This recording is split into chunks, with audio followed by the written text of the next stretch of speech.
तो आज हम जिस मूवी को एक्सप्लेन करने जा रहे हैं उसमें एक परफ्यूमर की स्टोरी को दिखाया गया है कि किस तरह अपने पैशन को फॉलो करते करते वो एक खूनी बन जाता है। ये मूवी 2006 में 7 सितंबर को रिलीज हुई थी और इसकी IMDb रेटिंग 7.5 है।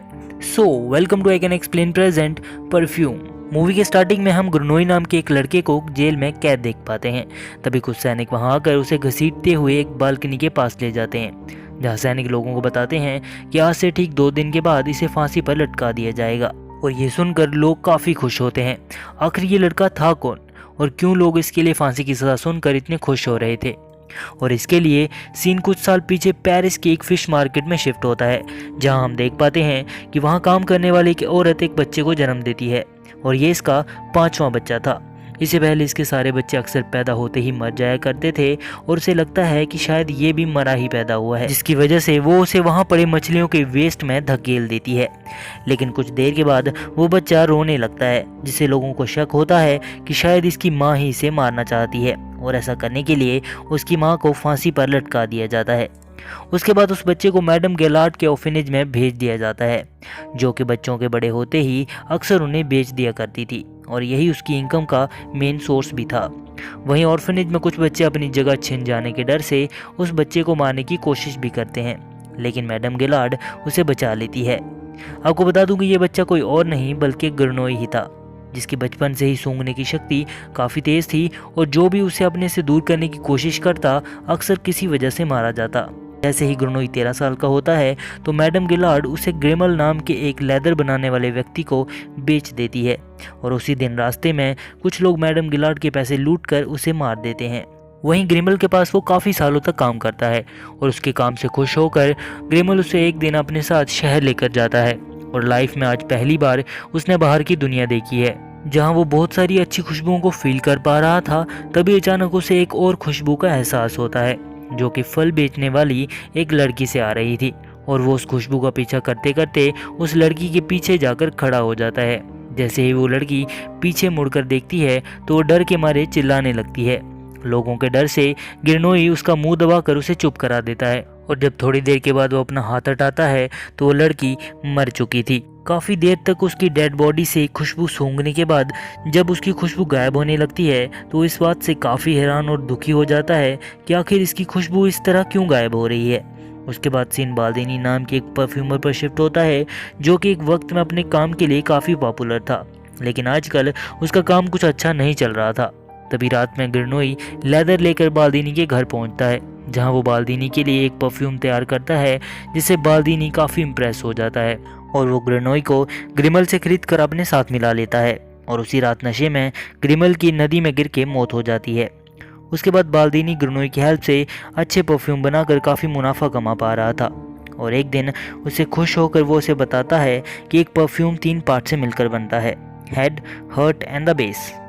हेड पार्ट जो कि परफ्यूम का फर्स्ट इंप्रेशन क्रिएट करता है, हर्ट जिस पर परफ्यूम का पूरा थीम डिपेंड करता है and last one the base जो परफ्यूम को काफ़ी दिनों तक असरदार बनाए रखता है। और हर एक पार्ट में 4 यानी एक परफ्यूम में टोटल 12 खुशबुएं पाई जाती हैं।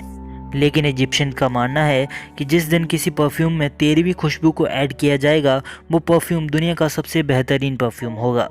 और गुरनोई उसे कहता है कि तुम्हें मुझे खुशबू को प्रिजर्व करना सिखाना होगा और उसके बदले मैं तुम्हें दुनिया का सबसे बेहतरीन परफ्यूम बना कर दूंगा।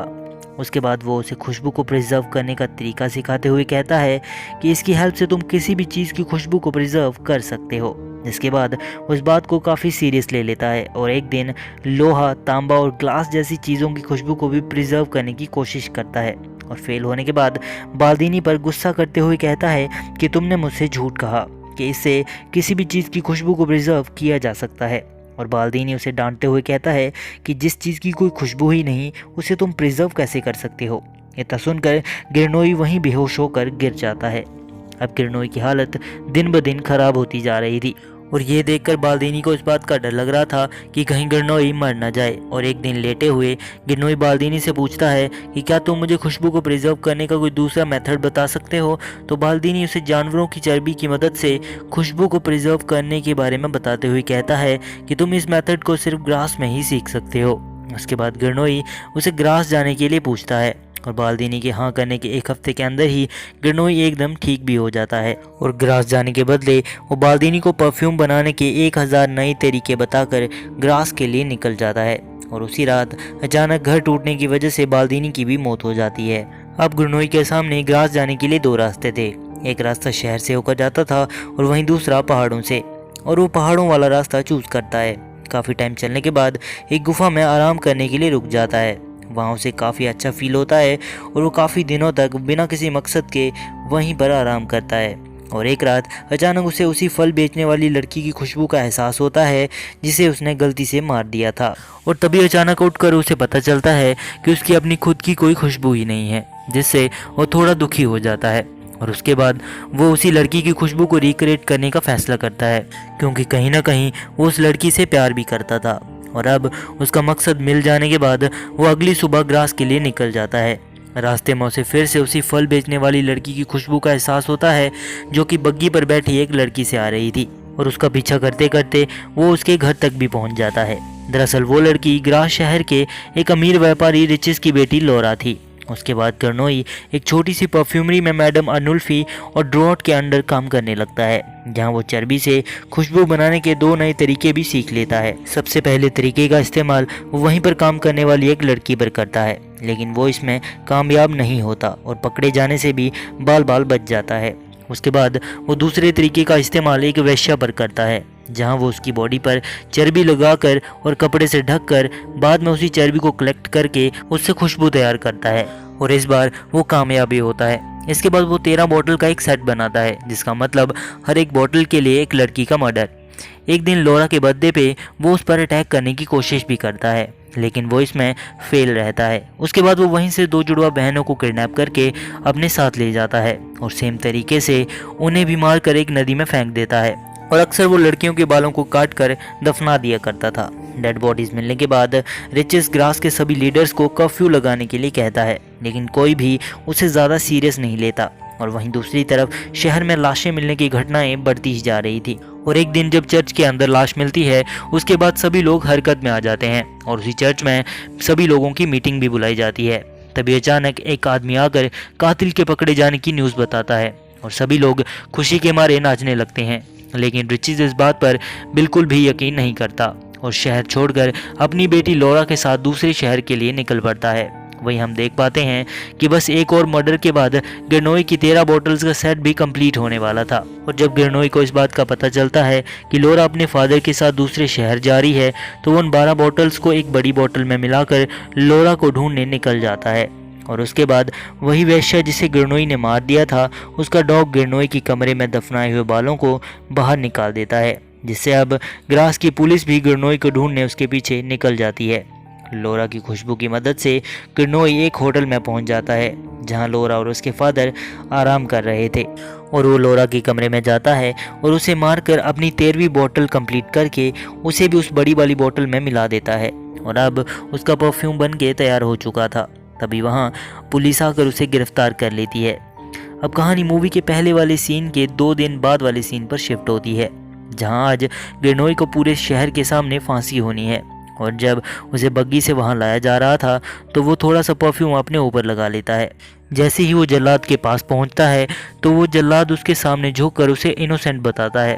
तभी गिरनोई रुमाल पर परफ्यूम लगाकर हवा में हिलाता है और देखते ही देखते वहां खड़े सभी लोग उसके सामने झुककर उसे एंजल कहने लगते हैं और वो भी खुद को उनका मसीहा समझने लगता है।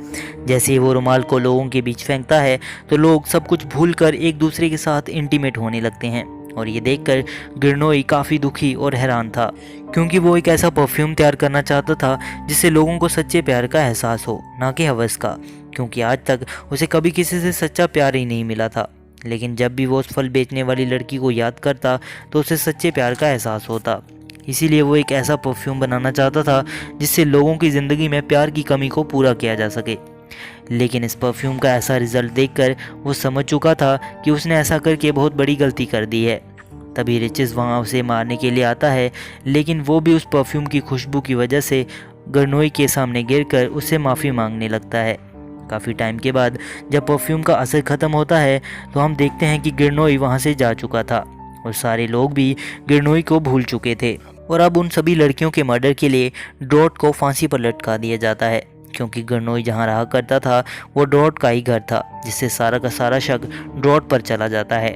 तभी हम गर्नोई को पेरिस की उसी फिश मार्केट में देख पाते हैं जहां उसका जन्म हुआ था, और वो सारा का सारा परफ्यूम अपने ऊपर डाल देता है, जिससे अट्रैक्ट होकर वहां बैठे सभी लोग उसे पूरी तरह नोच कर खा जाते हैं। और इसी तरह गर्नोई की लाइफ जहां से शुरू हुई थी वहीं पर ख़त्म हो जाती है।